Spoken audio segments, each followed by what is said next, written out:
Hi guys, welcome to our channel. तो आज हम जा रहे हैं प्रगति मैदान ट्रेड फेयर के लिए और आज है 24 नवंबर। तो आप देख सकते हैं अभी तक हमारी ओला उबर कैब कुछ बुक नहीं हुई है। हम उसमें लगे हुए हैं और टाइम हो चुका है काफी ज्यादा। मैं नहीं मानता। गाइस चलो हमारे साथ। मम्मी की शॉल आ गई है। चलो घर से नीचे ही उतरे थे कि इतना बड़ा रिक्शा ये फंसा हुआ था यहाँ पर। आप देख सकते हैं बीच बाजार में, और इसको निकलने में ही कम से कम 10-15 मिनट लग गए और हमारा टाइम और वेस्ट हो गया। ऑलरेडी हमारी कुछ भी कैब वगैरह बुक नहीं हुई थी, तो नैना उसके लिए ट्राई कर रही थी। हमारा वैसे भी टाइम वेस्ट होता जा रहा था। ये देखिए अभी भी नैना सर्च कर रही है मोबाइल में कि कुछ बुक हो जाए। फाइनली हमने जबरदस्ती एक ऑटो पकड़ा और हम लोग चले गए थे प्रगति मैदान की ओर। ये आप देख सकते हैं रास्ते के व्यू कितने सुंदर है। बहुत ही मजा आ रहा था रास्ते में। ऑटो वाला काफी लंबे रूट से हमें घुमा फिरा के लेके गया था, जो हमें थोड़ी सी जल्दी डिस्टेंस कवर करना चाहिए था, वो हमें काफी टाइम लग गया था डिस्टेंस कवर करते करते। फाइनली हम पहुंच गए थे गेट नंबर 10 प्रगति मैदान। और हमने ऑलरेडी टिकट पहले ही ले ली थी और गेट नंबर 10 से एंट्री लेते हुए हमें पता चला कि अभी हमें बहुत भीड़ का सामना करना पड़ सकता है। भीड़ को हटते हुए हम निकल पड़े थे अपने रास्ते की ओर और हम ढूंढते जा रहे थे। ये काफी लंबा रूट होने वाला था, हमें भी नहीं पता था हमें किस डायरेक्शन से जाना है। जहां जहां भीड़ जा रही थी हम बस उसको फॉलो कर रहे थे। और यहाँ आप देख सकते हैं बहुत सारी लाइनें लगी हुई थी और इन लाइनों का मतलब था हमारी टिकट चेक होना। यहाँ पर आपको लाइन में लगकर टिकट चेक करवानी थी। ये 14 से 27 तक चलने वाला एक ट्रेड फेयर था जो हम लास्ट के डेज पर आए थे। तो ये देखिए हमारी ऑनलाइन टिकट चेक हो चुकी थी, फिर भी हमें काफी पैदल अंदर चलना पड़ा। अब अच्छे से अपना स्टेमिना लेकर आए और ये देखिए यहाँ पर गेट नंबर 12 से हमने इधर एंट्री ले ली थी। गेट नंबर 12 जो था वो था फूड, होम रिलेटेड और किचन रिलेटेड जो के लिए था। ये देखिए यहाँ पर आपको क्लीनिंग के बहुत सारे इक्विपमेंट मिल जाएंगे। यहाँ पर वो लोग करके भी दिखा रहे थे एग्जाम्पल के तौर पर। ये देखिए, और होम डेकोर और आपकी यूज जो आती है डेली लाइफ की चीजें वो भी आपको यहाँ मिल सकती थी। फिर ये लोग चले गए थे भाभी और नैना स्लीपर्स देख रही। यहाँ पर 300 रुपीस में स्लीपर्स अच्छी अच्छी मिल रही थी, लेकिन हम जहाँ रहते हैं वहां पर इससे भी अच्छी स्लीपर्स काफी कम प्राइस में मिल जाती हैं। तो हमने यहाँ पर स्लीपर्स खाली देखी, ली नहीं। और हमने बहुत सारी चीजें देखी और किचन यूटेंसिल्स के स्टोर में भी गए थे, स्टॉल में वहां पर भी हमने बहुत सारी चीजें देखी। ये क्या प्राइस है बारबेक्यू का?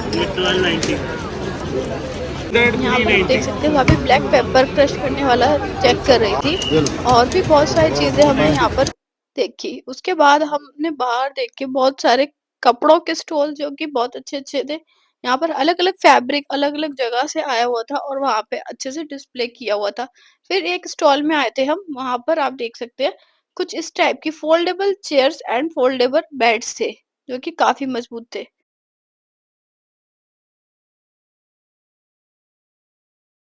उससे आगे बढ़े तो हमने देखा टेंगी तड़का का एक स्टॉल, जहाँ पर आप डिफरेंट टाइप के अचार, चटनी, पापड़ और इस टाइप की चीजें देख सकते थे।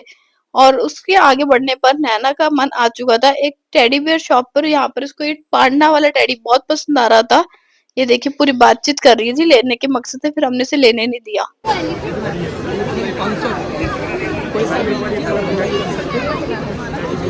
वहां से थोड़ा आगे बढ़ने के बाद हमने ली थी दाबेली एक भेलपुरी स्टॉल से, जो कि काफी सही थी, टेस्टी थी खाने में। और डेट केक भी लिया। क्या लिया जा रहा है? केक। कौन सा केक? Date cake. दाबेली खा के हम आ गए थे एक स्टॉल में जो कि टॉयज को रिप्रेजेंट करता था। यहाँ पर आप बहुत ही अच्छे अच्छे टॉयज परचेज कर सकते थे अपने घर बच्चों के लिए। और यहाँ से हमने फलूदा भी लिया था। ये फलूदा का एक स्टॉल था, बहुत टेस्टी फलूदा था। और फिर हम एक और स्टॉल में आते हैं, पुरानी दिल्ली को रिप्रेजेंट करता था। यहाँ पर आप दौलत की चाट भी ट्राई कर सकते थे और अलग अलग टाइप की कुल्फी भी। तो भाभी ने यहाँ पर एक कुल्फी ली थी जो बहुत टेस्टी थी, 60 रुपीज प्राइस था। और फिर हम एक और स्टॉल में गए थे, वहां पर बकलावा भी आप ट्राई कर सकते थे जो कि दुबई की एक फेमस स्वीट है, बहुत ही अच्छी। तो यहाँ पर हमने बकलावा भी ट्राई किया था।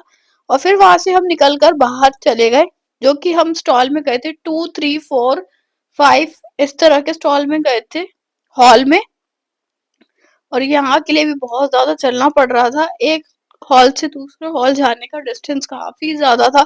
जैसा कि आप देख सकते हैं लोगों की भीड़ थी, बहुत लोग घूमने आए हुए थे। लास्ट डे था क्योंकि भाभी यहाँ पर मुझे कुछ दिखाने की कोशिश कर रही थी। ये देखिए वो इशारा कर रही है सामने की ओर। सामने एक मोर था जो कि स्टील का बना हुआ था, बहुत ही सुंदर।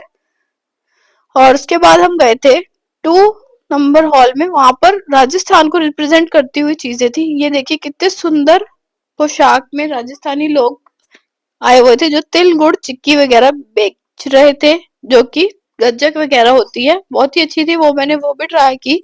और फिर वहां से हम निकल कर गए थे एक और हॉल में जो कि उत्तर प्रदेश को रिप्रेजेंट करता था। और यहाँ तो भाई साहब इतनी भीड़ थी कि क्या ही बताऊं। 2-3 बार तो मेरे गिरने वाले हालात हो गए थे, चला नहीं जा रहा था, पैर अटक रहे थे लोगों के बीच में। और बहुत ही ज्यादा भीड़ थी। ये उत्तर प्रदेश को रिप्रेजेंट करता था, तो यहाँ पर बहुत सारी होम डेकोर आइटम्स और दूध दही घी की आइटम्स बहुत ज्यादा थी। ये देखिए होम डेकोर आइटम का एक स्टॉल था जो बहुत ही सुंदर था और बहुत ही मिनिमलिस्टिक था, जैसे कि आजकल एस्थेटिक चीजें चल रही है। और ये भी बहुत सुंदर एक स्टॉल था जहाँ पर आप बहुत अच्छी अच्छी चीजें परचेज कर सकते थे। फिर यहाँ पर हमने दरी वगैरह भी देखी, जो घर में कालीन कारपेट्स वगैरह बिछाए जाते हैं, वो भी काफी अच्छे यहाँ पर थे। फिर यहाँ पर एक और ये था पूरा, मतलब ये एग्जीबिशन टाइप था। यहाँ पर आप कुछ परचेज नहीं कर सकते, बस आप देख सकते हैं। और किसी भी चीज को टच करना मना था। ये वहाँ के जो कल्चर और उन सब चीजों को रिप्रेजेंट करता था। ये देखिए यहाँ पर कितने तरह की चीजें यहाँ पर अवेलेबल थी। फिर हम बाहर आ गए और बाहर आकर हमने लिए थे छोले भटूरे। ये यहाँ पर अलग अलग स्टेट को रिप्रेजेंट करते हुए फूड स्टॉल लगे हुए थे। यहाँ पर आप देख सकते हैं महाराष्ट्र, गुजरात, बिहार और यहाँ तक कि झारखंड वगैरह तक का खाना मिल जाएगा। है ना, मार्केट ऑर्डर करा है। यस, गाइस मार्केट ऑर्डर करा है इसने। ये हमने नहीं बोला था ऐसे। है ना। छोले भटूरे पिज्जा के बाद हमने चाय ली थी गर्मा गर्म। चाय पी। और यहाँ पर उसी के बाहर एक ऑडिटोरियम टाइप कुछ बना हुआ था, वहां पे कोई आर्टिस्ट परफॉर्म कर रहे थे। और आप सामने ऑडियंस देख सकते हैं कितनी ज्यादा लोग उन्हें देख रहे थे।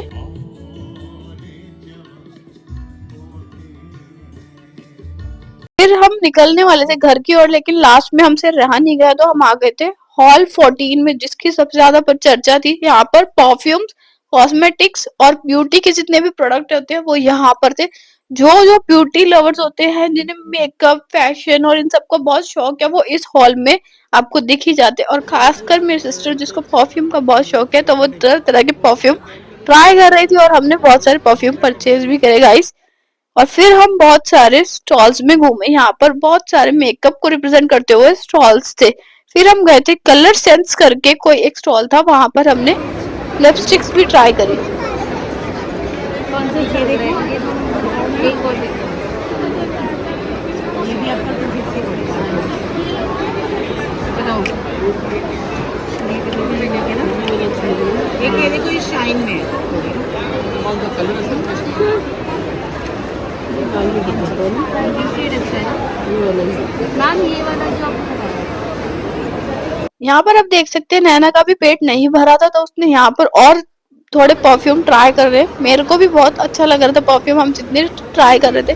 भाभी तो उस स्टॉल से दूर भागी जा रही थी क्योंकि उन्हें परफ्यूम से थोड़ा दिक्कत है, इसलिए हम दोनों मिलके अलग अलग तरह के परफ्यूम्स ट्राई कर रहे थे। वहां से बाहर निकलकर हम आ गए थे सिपोरा वाले पे। यहाँ पर भी हमने बहुत अच्छे परफ्यूम्स ट्राई करे और लिए भी। और यहाँ से हमने 2 परफ्यूम परचेज किए थे जो कि अच्छे डिस्काउंट पर हमें मिले थे। फिर सामने हमने लिए थे बैम्बू क्रॉकरी, जो कि वेट के अकॉर्डिंग थी। क्रॉकरी का भी अच्छी कलेक्शन थी, आप ले सकते हैं। और फिर हम लोग निकल गए थे घर की और यहाँ से बाहर निकलकर हमें ऑटो पकड़ना था और सीधा जाना था अपने घर। गाइस, हमने तो भी शॉपिंग करी थी।